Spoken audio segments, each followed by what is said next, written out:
Yan na si Superman. Ang ating ibon na dapo sa puno lagi. Ayan. Hinabo lang ibon, no? Ayan na.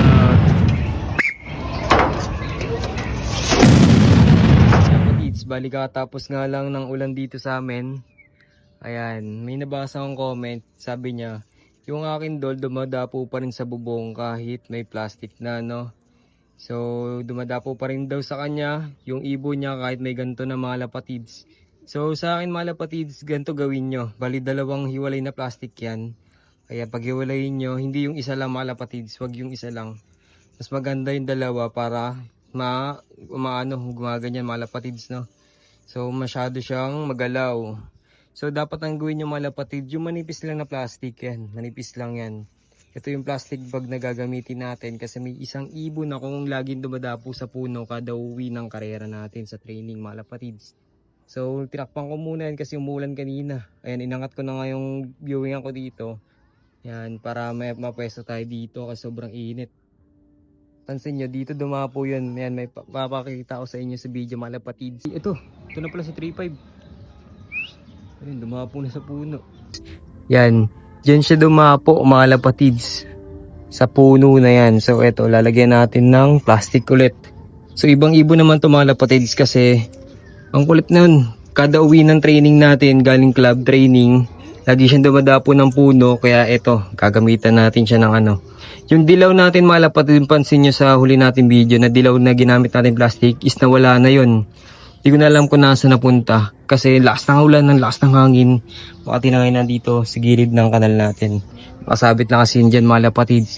So itong plastic na to ay maglalagyan natin yung isa nating hen na matagal umuwi at dumadapo sa puno. Kaya ito ang gagawin natin sa kanila mga lapatids. So panoorin nyo mga lapatids kung paano ko ikaabit to. Yan, ganyan lang, goma lang yan, oh. Goma, ayan, oh. Yan, goma lang mga lapatids, try nyo yung goma. Tapos, ito yung sabitan. Hindi nyo na puputulin. Ayan, nalaglag pa. Hindi nyo lang puputulin yan, kakabit nyo na lang dyan mga lapatids para sa ganun ay makapit talaga, no. So, susuksok nyo lang to sa mismong ulo nila. Then, ganyan yan, no, kapag nahangin.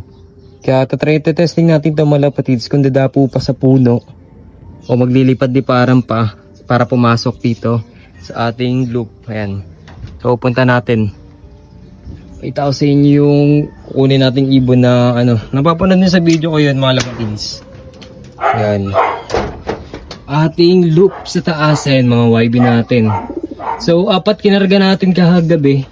Mapapansin nyo, itong anak ni Siklab mga lapatids, itong itim na to, ay nakawi pa, no? So, huling training na nito mga lapatids. First training niya pala dito sa TDFC Club kasi inabol ko naka TDFC 2020. Ang ganda ng palaro ng TDFC Club namin mga lapatids. So, sayang kasi naka South naman to. So, bala kong gagawin sana South and North ang gagawin ko sa kanya mga lapatids, no? Wala tayong magagawa, wala na akong pang North dito at nag-iisa na lang. Ang ganda ng palaro ng TDFC kaya iti-training at ihabol ko sa training namin. So ito yung nagis ng San Rafael pala, San Rafael Bulacan. 26 km agad mga lapatids. Wala pa tong kahit anong training sa club, no? So dapat anggat pa lang na training na siya, no?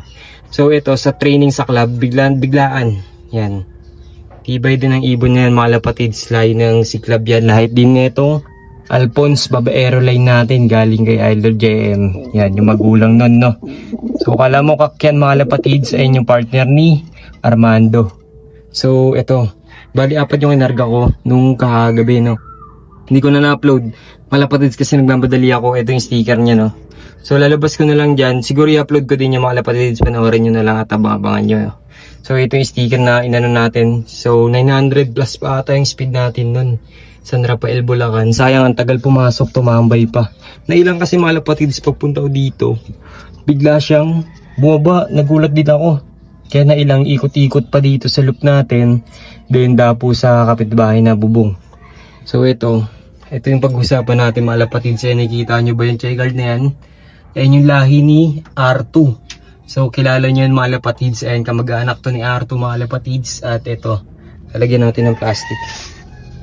Yan, pansin nyo mga lapatid, sakot yung mga ibong ko dyan, oh. Oh. So, ganyan lang mga lapatids, no? So, ito, lalagyan natin ng plastic. Ayan, panoorin nyo ko. Lalagay ko lang sa ulo niya mga lapatids. At tapakulan na natin. So, mga lapatids, kukunin ko yung ibon. So, testing natin. So, ito yung ibon na lalagyan natin ng plastic sa ulo. Ayan, mapansin nyo. Hento mga lapatids, ito yung kalahi ni R2. So, lalagyan natin siya ng ito, plastic kunin ko. So, ito lang mga lapatids, no? So, and yung mismong butas na ito mga lapatids, syempre, susuksok nyo dyan. Ayan, susuksok nyo lang dyan hanggang sa dulo mga lapatids, no? Yan, gaganyan nyo lang. Yan, pansin nyo nakasuksok na. Syempre, idodulo nyo dito mga lapatids para sa ganun hindi matanggal ang ibon. Tapos, suksok nyo pa dito para hindi talaga secure. Ayan, hatak-hatakin nyo. Dulo nyo mga lapatids para hindi matanggal. Tulad nito, yan, dinadulo ko. Para hindi matanggal, tapos, yan. So, secure na yan mga lapatids, hindi na matatanggal.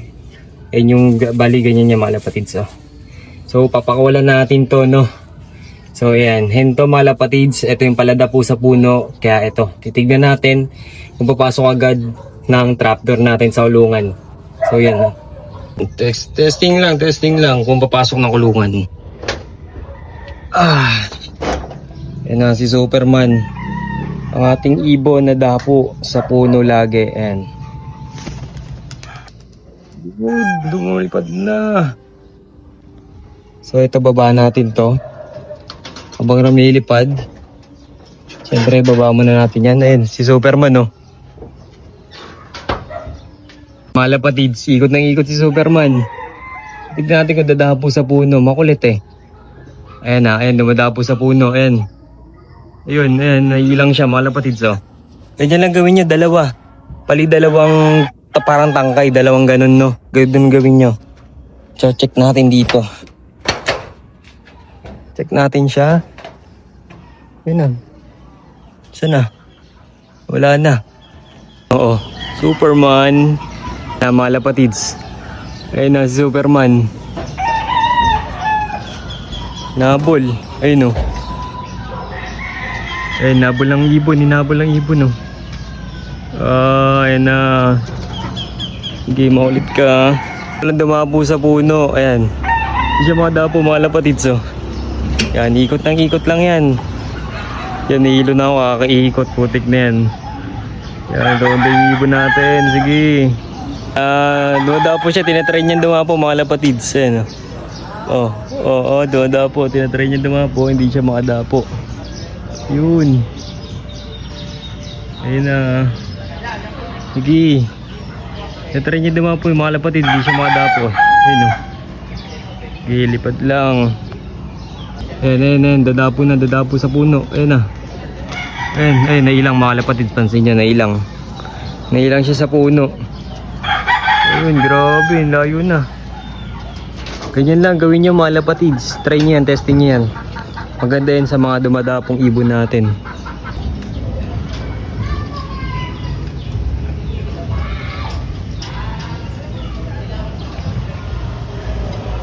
Dapo. Yan na mga lapatids. Si 3-5.